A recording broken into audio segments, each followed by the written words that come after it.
2014년 1월부터 우리는 사도행전의 말씀을 순차적으로 보고 있습니다. 오늘의 교회뿐만 아니라 로잔 대회에 함께 협력하는 모든 교회들이 주일마다 사도행전의 말씀을 함께 보고 있습니다. 지난주에 4장이 끝났고 오늘 이제 5장이 시작이 됩니다. 4장은 그야말로 승리의 기록이었습니다. 성령 받은 베드로와 요한이 가장 두려움의 장소였던 사내들인 법정에서도 두려워하지 않고 할 말을 담대하게 전했고, 다 죽었다 생각했는데 그 법정에서 털끝 하나 상치 아니하고 석방된 이후에 모인 믿음의 동료들과 이제 우리에게 핍박이 다가올 터인데 그 핍박 속에서 주를 부인하지 않고 담대하게 증인의 삶을 살자라며 기도하는 그 순간 땅이 진동하게 됩니다. 이러한 성령의 임재 속에 성도들은 서로의 물건을 통용하게 됩니다.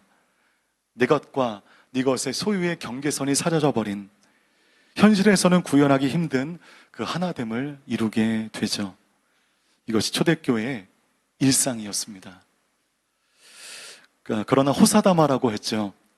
이렇듯 승승장구하던 초대교회에 충격을 주는 사건이 발생하게 되는데, 이것은 무럭무럭 자라던 초대교회에는 감당하기 힘든 영적인 부담을 준 사건인과 동시에 더욱더 건강하게 성장하기 위해서는 반드시 거쳐야 할 성장통과 같은 사건이었습니다. 사도행전 5장 1절의 말씀을 함께 읽겠습니다. 시작. 아니아니아라는 사람은 그 안에 삽비라와 함께 재산을 팔았습니다. 지난주 우리는 물질이 우리의 삶에 어디에 위치해 있는가 말씀을 나눴습니다. 사도들의 발 앞에 물질을 내놓은 그 성도들의 진의는 하나님만이 내 머리 위에 계시고, 물질은 그깟 발 앞에 내어놓는 거룩한 경멸로 말미암아 하나님만을 주인으로 모시겠다는 그들의 믿음의 다짐이었던 것입니다. 오늘 아나니아와 삽비라도 바로 그 거룩한 경멸의 대열에 합류하고 있는 것을 보게 됩니다. 저는 5장 1절을 시작하면서 첫 구절에 아나니아라는 사람은 이라고 하는 문구 앞에 하나의 접속사를 넣고 싶어요. 문장 흐름에 따라 접속사를 넣으신다면 그럼 어떤 접속사를 넣으시겠습니까? 그러나가 맞을 것입니다. 그러나. 이 접속사의 의미는 앞의 내용과 뒤의 내용이 상반될 때 쓰는 단어이지요. 아나니아와 삽비라의 등장과 함께 훈훈하기만 했던 그 성경의 모든 분위기가 전환이 되는 것을 직감할 수 있습니다. 아나니아는 초대교회 성도 중에 한 명이었습니다. 저는 아나니아를 보면서 이 사람이 처음부터 그 타락의 싹시 보인 악인이라고 저는 보지 않습니다. 왜냐하면 1절의 증언을 보면 아나니아는 그의 아내 삽비라와 함께 자신의 소유를 가난한 성도들을 위하여 팔 줄 아는 그런 사람이었기 때문입니다. 아무나 자기 소유를 팔아 교회 바칠 수 없죠. 저 제 소유 다 팔아 교회 바칠 수 없습니다. 저도 먹고 살아야 되고 학교 보내야 되고 학원 보내야 되고 저 자신 없습니다. 근데 여러분, 그런 어려운 결정을 했던 사람들입니다. 이것이 여러분 남편만의 결정은 아니었을 거죠. 남편이 아내의 허락 없이 결정을 하면 그 남편은 죽임을 당할 것입니다. 아내가 동의해 줬기 때문에 그 어려운 결정을 할 수 있었던 것이죠. 아나니아는 그렇게 하나님께 자신의 전 재산을 드릴 줄 아는 그런 사람이었고, 삽비라도 그런 남편의 무모한 결정에 또 동의해 줄 수 있는 그런 사람들이었습니다. 그런데 아나니아와 삽비라는 마지막 순간에 실수하게 됩니다. 우리 2절 말씀 함께 읽겠습니다. 시작. 그는 그 돈의 일부를 떼어 자기 것으로 숨겨두고는 나머지를 사도들의 발 앞에 가져와 바쳤습니다. 그의 아내도 이 사실을 다 알고 있었습니다. 그 팔았던 것의 전부를 약속대로 드리지 못했고, 2절 말씀 보니까 그 돈의 전부입니까? 일부입니까? 일부를 떼어 자기의 것으로 숨겨두었습니다. 아니, 전 재산을 바치기로 결단할 수 있을 정도의 사람들인데 왜 마지막에 드린 돈의 일부를 감추었을까? 저는 그 이유가 무엇인지 알 것 같습니다. 전적인 헌신이 이루어지지 않는 가장 큰 이유는 헌신과 현실이 부딪힐 때 우린 자꾸만 보이는 현실에 따라 살고자 하는 내 안에 악한 관성이 있기 때문인 것입니다. 우리가 믿음으로 결단하지 않으면 우리의 몸과 마음은 악한 관성으로 쏠릴 수밖에 없는 우리들인 것이죠. 마지막 순간에 하나님을 의지하려는 그 마음에 회의가 생겼습니다. 우리 하나님 보이지 않거든요. 만질 수도 없고 음성을 들을 수도 없고, 근데 돈은 보이거든요. 돈의 유익과 가치를 우리가 알고 있거든요. 보이지 않는 하나님보다 보이는 돈을 의지하는 것이 더 편하고 효과 만점이기 때문에, 그러므로 그분을 의지하려는 마음에 회의가 들게 되고, 그러므로 그는 드린 소유의 얼마를 착복하게 됩니다. 모두 착복한 것도 아니었습니다. 다만 드린 것의 일부를 다시 자기 호주머니로 가져오게 되었습니다. 그런데 하나님은 그것을 불순종으로 여기신 것이죠. 그래서 여러분, 신앙 안에서 부분적 헌신은 불순종입니다. 전적인 헌신이든 부분적 헌신이든 그 양당하는 회색지대는 없는 것입니다. 전 이 부분을 읽으며 저는 우리에게 매우 낯익은 구약의 한 인물이 떠오르게 되었습니다. 그의 이름은 에서입니다. 야곱의 형으로서 이삭의 총애를 받던 에서는 평소에는 하나님 하나님 하는 사람이었습니다.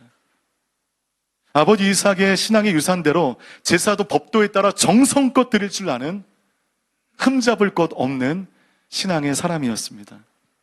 그러나 평소에 그렇게 신실하게 보이던 에서가 배가 고프다는 현실적인 문제에 봉착하자 이제까지 믿고 소유했던 그 신앙은 온데간데 없이 사라져버리고 팥죽 한 그릇에 장자권을 파는 어이없는 짓을 하게 됩니다. 에서에게 있어서 배부를 때 하나님은 하나님이셨습니다. 배부를 때 하나님은 신실하신 하나님, 사랑에 넘치시는 하나님, 우리가 믿는 그 하나님이었습니다. 그러나 배고플 때 하나님은 팥죽 한 그릇도 되지 못하는 하찮은 존재에 불과했습니다. 에서의 신앙은 그가 배고플 때 여실히 드러나게 되었습니다. 여러분의 신앙은 여러분의 가장 힘들다 하는 삶의 영역 가운데 가감없이 드러나게 될 것입니다. 아나니아의 신앙은 자신의 재산을 팔아 바칠 정도의 대단한 신앙처럼 보였지만 그에게 현실적인 문제가 부딪히자 그의 신앙의 민낯이 적나라하게 드러나게 된 것입니다. 여러분, 성령의 충만함을 받은 제자들은 이제 은혜의 공동체를 이루었죠. 그러나 그들 가운데 위선자가 있었습니다. 저는 아나니와 삽비라의 사건은 그 위선자들을 처단하기 위한 하나님의 인도하심이라 생각하지 않고 아나니와 삽비라처럼 그 은혜의 공동체 가운데 광명의 천사처럼 숨어 있었던 그 신앙의 기조를 흔들 수 있는 그 위선자들을 향한 하나님의 경고하심의 사건이라고 믿습니다. 저는 그 공동체 안에서 은혜의 신앙적 기조를 좀먹는 사람들이 아나니와 삽비라 유의했다고 보진 않아요. 아마도 훨씬 많은 사람들이 현실의 문제에 부딪혀 갈등했을 거라고 저는 생각합니다. 드린 이후에 먹고 살 문제로 고민했을 거라고 생각합니다. 착복하지는 않았겠지만 전적인 헌신 앞에 갈등하는 많은 사람들이 있었을 것입니다. 그들에게 주는 강력한 메시지였습니다. 전적인 헌신이냐, 부분적인 헌신이냐. 그래서 여러분, 아무리 은혜로운 공동체라지만 그 공동체 안에 선과 악이 늘 혼재해 있습니다. 어쩌면 오늘의 교회 표면적으로는 아무런 문제가 없을 줄 알지만 한꺼풀 벗겨버리면 그 안에 불완전한 우리를 통하여 많은 갈등의 요소들이 혼재해 있습니다. 선과 악이 교회 공동체 안에도 충돌하고 있다는 것이죠. 여러분의 삶에도 늘 선과 악이 혼재해 있습니다. 은혜를 갈구하지만 편안함과 불의를 추구하는 선과 악의 충돌, 말씀의 삶을 갈구하지만 현실 앞에 여전히 무너지는 내 삶의 선과 악의 충돌, 하나님의 말씀대로 살기를 결정하지만 눈앞에 보이는 세상적 이익 때문에 돌아서야 되는 선과 악의 충돌이 교회 안에 성도들의 삶 가운데 혼재해 있다는 것입니다. 그것을 가려내야 됩니다. 가려내야만 신앙생활에 여러분 우리가 길을 힘있게 걸을 수 있는 것이죠. 가려내지 않으면 그냥 좋은 게 좋은 거라고 아무런 문제 없지 않냐고 그냥 이러고 살자라고 가려내지 않으면 언젠가 커져버린 영적 패망인자로 말미암아 우리의 삶은 한순간에 무너지는 것입니다. 어떤 크리스찬 경영자의 글을 보았는데 아무리 회사가 잘 되더라도 그 회사 안에는 패망인자가 도사리고 있다는 것이죠. 탑 리더들의 역할은 이 모든 잘 되는 환경 가운데 안주하지 않고 어느 회사에나 존재하는 그 패망인자들을 읽어내고 그것이 회사 가운데 드러나지 않도록 지혜롭게 경영하는 것, 이것이 리더들의 역할이란 글을 아주 인상 깊게 보았습니다. 우리 영혼에도 마찬가지입니다. 영혼의 패망인자들이 우리 안에 도사리고 있다는 것이죠. 각성이 필요합니다. 우리 3절에서 4절 말씀 함께 읽겠습니다. 시작.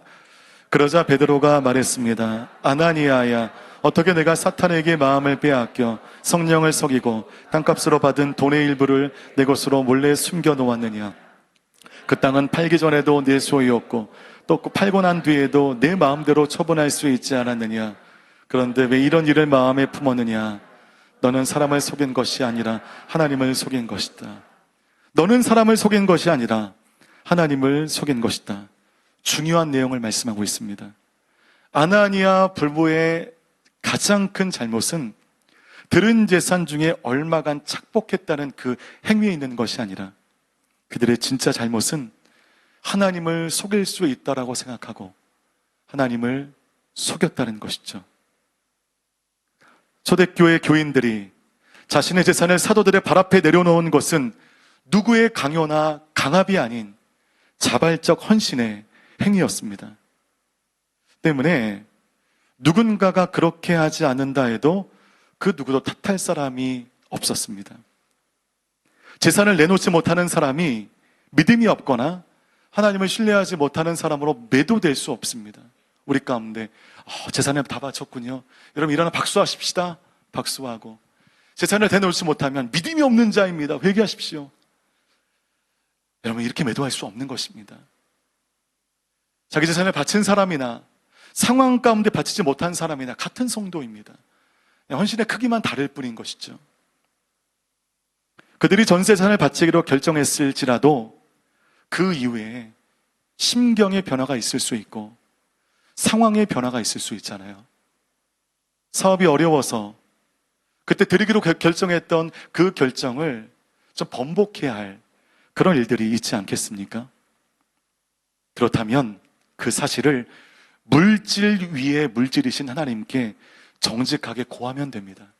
하나님 이러이러해서 제가 모든 걸 다 드리기로 결정했지만 주님 저희 상황을 보아주십시오. 전적으로 드리지 못하는 저의 마음을 이해해 주십시오. 이렇게 기도한다면 하나님 그 기도에 야, 네 상황은 네 상황이고 나한테 바친다고 약속했던 것은 약속이지 않냐. 다 바쳐라. 그렇게 말씀하실 하나님 아니십니다. 왜냐하면 하나님은 우리 호주머니 가운데 우리의 물질에 집착하는 분이 아니시기 때문이죠. 하나님은 우리의 코 묻은 돈에 집착하시는 분이 아니라 이 물질에 담겨있는 주를 향한 그 마음을 받길 원하시는 하나님이시기 때문인 것이죠. 그 하나님의 기대에 아나니아와 삽비라는 물질을 머리 위에 두고 하나님을 속이며 사람들에게 거짓 영광을 얻게 됩니다. 하나님께서 진노하셨습니다. 바로 징벌하십니다. 오전의 말씀 함께 읽겠습니다. 시작. 아나니아는 이 말을 듣자마자 쓰러져 죽었습니다. 그리고 이 일을 듣는 사람들은 모두 두려움에 사로잡혔습니다. 그 자리에서 아나니아가 절명하게 됩니다. 그것을 본 사람, 그 일을 들은 모두가 두려움에 사로잡히게 됩니다. 이러한 거룩한 충격이 아무런 문제 없이 승승장구하던 초대교회 그 공동체 안에 벌어지게 된 것입니다. 하나님은 아나니아가 교회와 성도들과 하나님을 속이고 모든 찬사와 칭찬을 들으면서 실상 그의 이익을 구하는 모습을 보면서 이 악한 씨앗이 은혜의 공동체 안에 들어가면 안 된다는 것을 아셨습니다. 그래, 그 악의 씨앗을 잘라버리십니다. 7절 말씀은 제가 읽겠습니다. 3시간쯤 지나서 그의 아내가 무슨 일이 일어났는지도 모르고 들어왔습니다. 이 정신없는 아내가 3시간 전에 남편이 죽었는데, 아니, 얼마나 바빴으면, 무슨 일을 했으면 남편이 죽었다는 소식도 알지 못하고 아무것도 모른 채 베드로 앞에 나아간 것입니다.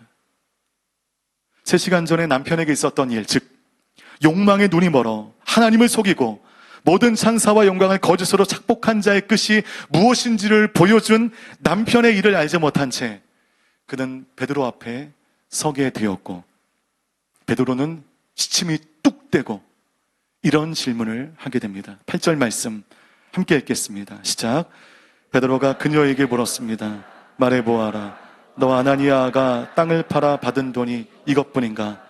삽비라가 대답했습니다. 네, 그게 전부입니다. 땅을 팔아 받은 돈이 이것이 다냐? 시침이 떼고 베드로가 삽비라에게 질문했습니다. 그럼 이것은 진짜인지 아닌지 그 진의를 확인하기 위한 질문이 아니었습니다. 결과는 다 알아요.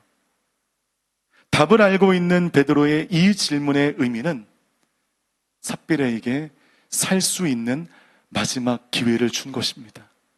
돌이킬 수 있는 마지막 기회를 준 것입니다. 하나님은 그 자리에서 즉시 거짓된 아나니아와 삽비라를 그 자리에 죽이지 않으셨어요. 그들에게 질문을 통하여 돌이킬 마지막 기회를 두 사람에게 공히 주셨습니다. 여러분, 성경 속에 나타나 있는 하나님은 진노 중에라도 긍휼을 베푸시는 하나님이십니다. 진노를 바라지만 늘 기회를 주셨어요. 노아 홍수 때 모든 인간들을 다 죽여버리셨잖아요. 기회를 주셨습니다. 어떤 기회를 주셨는가? 노아 방주의 문을 열어 이 땅에 동물들의 암수 한 쌍씩이 들어갈 때, 그때까지 문을 열어놓고 돌이키며 방주에 탈 수 있는 사람들을 기다리셨지만 아무도 타지 않았습니다. 하나님은 늘 기회를 주십니다. 그 기회를 붙잡으면 우리는 살아날 수 있고, 그 기회를 잡지 못하면 내 안에 커져 있는 영적 패망 인자로 말미암아 우리는 끝없는 사망으로 치닫게 되는 것입니다. 여러분, 구약 성경에 여리고성을 함락시킨 놀라운 승리 뒤에 그보다 훨씬 못한 아이성의 대패를 당한 이스라엘 백성들이 충격에 빠져 이 실패의 원인을 찾고 있었고, 누군가가 하나님의 것을 춤췄기 때문에 이 사건이 벌어졌다는 것을 안 후에 하나님의 명령에 따라 그 범인을 색출하기 위하여 어떤 방법을 사용하죠? 제비뽑기를 사용하죠. 말도 안 되죠. 여러분, 어떻게 범인을 찾는데 제비뽑기로 찾습니까? 지금의 우리 생각으로는 상상도 할 수 없는 방식으로 범인을 색출하게 됩니다. 이스라엘 12지파를 다 속였습니다. 12지파 대표를 제비를 뽑았습니다. 유다 지파가 뽑혔습니다. 유다 지파의 모든 족장들 다 나오라고 했습니다. 제비를 뽑았습니다. 세라 족속이 뽑혔어요. 세라 족속의 집안의 어른들 다 나오라고 했습니다. 제비를 뽑았습니다. 삽디 가문이 뽑힌 겁니다. 삽디 가문 사람들 다 나와. 삽디 가문 사람들 도열했습니다. 제비를 뽑았습니다. 누가 뽑혔습니까? 아간이 지목된 것입니다. 어쩌면 소름 돋는 일이 아닐 수 없어요. 하나님께서 범인 아간을 단번에 지목하지 않으셨습니다. 여러 번의 제비뽑기를 통하여, 최소 4번의 제비뽑기를 통하여 점점 범위가 좁혀져 가고 있음을 알게 하시며 죄를 범한 아간에게 4번의 기회를 주셨습니다. 처음에 아간이 어떻게 생각했을까요? 야, 무슨 제비뽑기로 무슨 날, 내가 밝혀지겠어, 말도 안 되는, 그렇게 안이한 마음을 갖게 됐겠죠. 그런데 내가 속한 유다 지파가 뽑히게 되고, 내가 속한 세라 가문이 뽑히게 되고, 내가 속한 삽디 가문이 뽑히는 것을 보면서 야, 이게 뭔가 있구나, 불안함이 일기 시작했습니다. 사태의 심각성을 알게 되었고, 그 후에 마지막 제비뽑기를 통하여 그 수많은 경우의 수를 뚫고 자기가 지목되는 것을 보면서 두려움과 함께 하나님이 살아계시고 하나님의 공의가 살아있음을 그제서야 알게 되더라는 것입니다. 총 4번의 기회가 왔음에도 불구하고 아간은 그 마음을 돌이키지 않았고, 결국 제비뽑기의 최종 타겟이 자기가 지목되어지는 이 놀랍고 충격적인 광경 가운데 그는 두려움에 떨리며 용서를 구했지만 늦었습니다. 늦었어요. 4번의 기회 주셨잖아요. 그때 돌이켰어야 됩니다. 늦었습니다. 주님이 주신 기회를 활용하지 못한 그는 그 자리에서 죽임을 당하게 되죠. 그가 죽은 골짜기의 이름들 저와 여러분 다 알고 있습니다.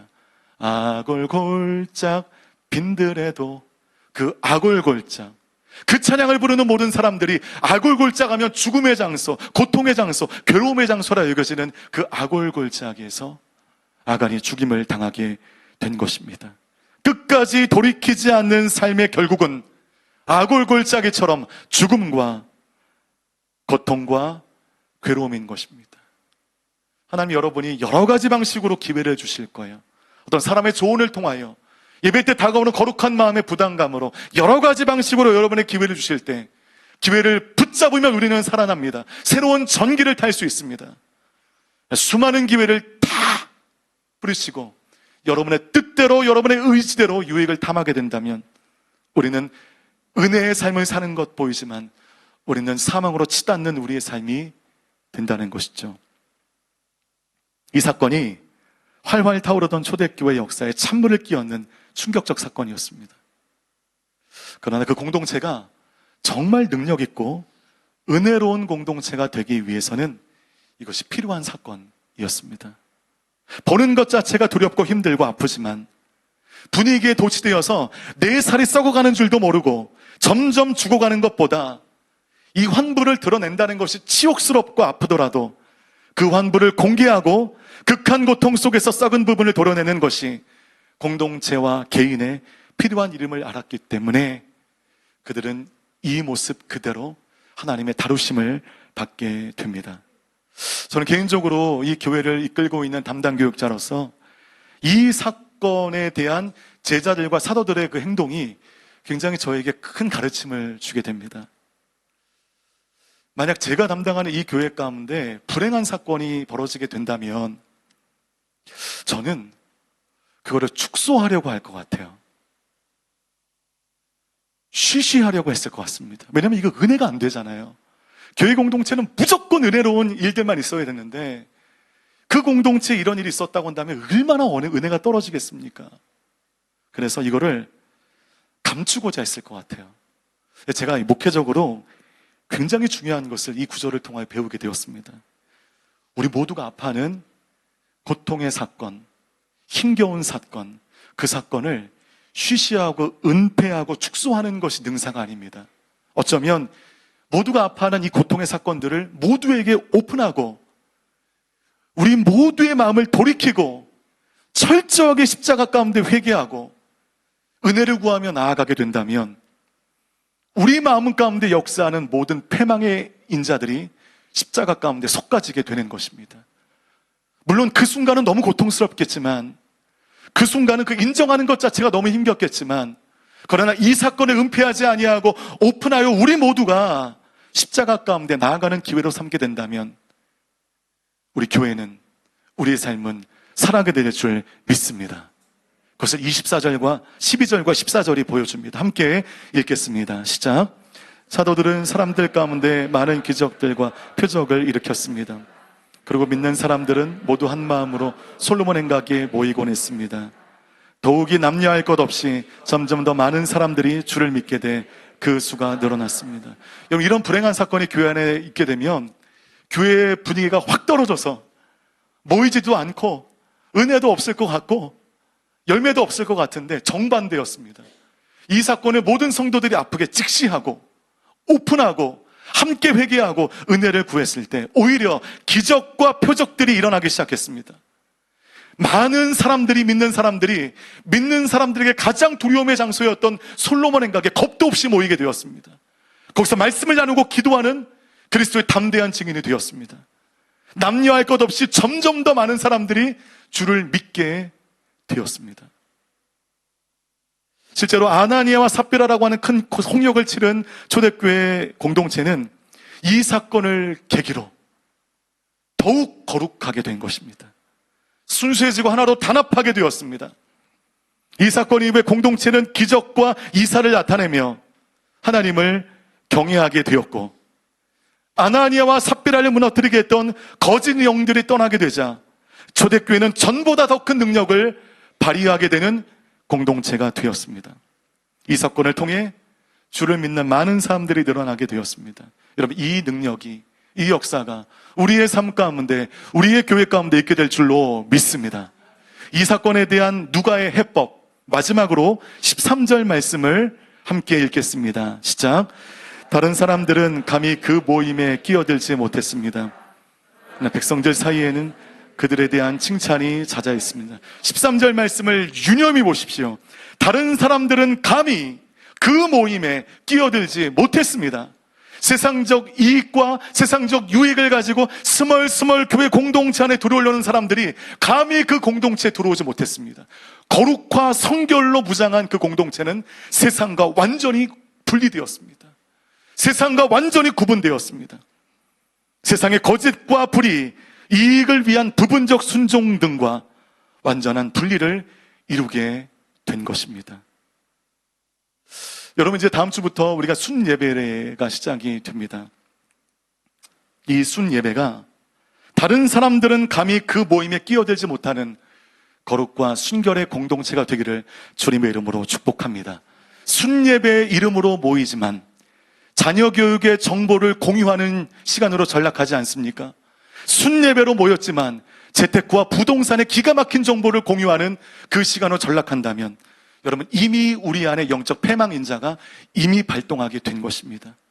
순예배가 그런 우리의 세상적 이익을 탐하는 공동체로 전락하지 않도록 다른 사람들은 감히 그 모임에 끼지 못하는 거룩한 성결한 공동체로 나아가시는 여러분 모두 되시기를 주님의 이름으로 축복합니다. 말씀 마치겠습니다. 교회는 그래서 기업과 비영리 단체, 복지기관과 여러분 혼동해서는 안 돼요. 교회는 거룩한 낭비가 있는 것이고 거룩한 경멸을 훈련하는 곳입니다. 단지 선행을 베푸는 곳이 아닙니다. 교회는 심지어 선교단체와도 혼동되어서는 안 됩니다. 우리는 선교적 지향점을 향해 나아가는 선교적 교회지만 저희 교회가 그렇다고 선교단체 아닌 거 아시죠? 저희 선교단체 아닙니다. 목양을 통하여 훈련되어 공동체를 이루며 그 힘으로 부르신 그 하나님의 그 끝에 우리는 선교 사역을 감당하는 것입니다. 하나님의 사역자로 세워지지 않은데 선교하지 않을 거예요. 그렇게 될 경우에는 그분 선교하면서 무너질 수 있기 때문인 것이죠. 시간이 걸립니다. 하나님의 사람으로 세워지는 그 시간이 걸려요. 그 과정들이 필요합니다.